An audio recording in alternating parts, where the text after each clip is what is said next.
So guys, সকলে কেমন আছো? দেখো, জলের বোতল নিয়ে আমি চলে এসেছি ছাদে। মেনলি এসেছিলাম গাছে জল দেওয়ার জন্য, যেহেতু বেলফুল গাছটা নতুন বসিয়েছি, এর জলের প্রয়োজন আছে। তো এসেছি যখন, সব গাছগুলোতেই জল দিয়ে দেবো।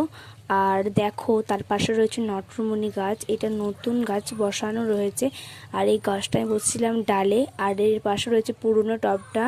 আর দেখো, নতুনটা বসানো মাত্রই কচি কচি ডগ ছেড়েছে। আর গাছগুলো বেশ তরতাজা লাগছে, যেহেতু আমি রোজই জল দিচ্ছি। আর দেখো, ছোট্ট ছোট্ট কড়ি এসছে, যেহেতু নতুন গাছ বড় বড় ফুল ফুটবে আশা করছি, এরকমই তো হয়। আর আমি যতবারই গাছ বসাই জানো তো, এই ডালে গাছ বসাই। ডালে গাছ বসালে কী হয় বলো তো, খুব তাড়াতাড়ি ফুল চলে আসে। তারপর আবার কি, দেখো আমি ছাদে একাই ভিডিও বানাচ্ছিলাম, আমার বেশ ভালো লাগছিল। আর দেখো, পিছনের নারকেল গাছটার ভিউটাও ভালো আসছিল। তো ভিডিওটা আমি এইখানেই শেষ করছি, তোমাদের কেমন লাগলো অবশ্যই জানিও। আর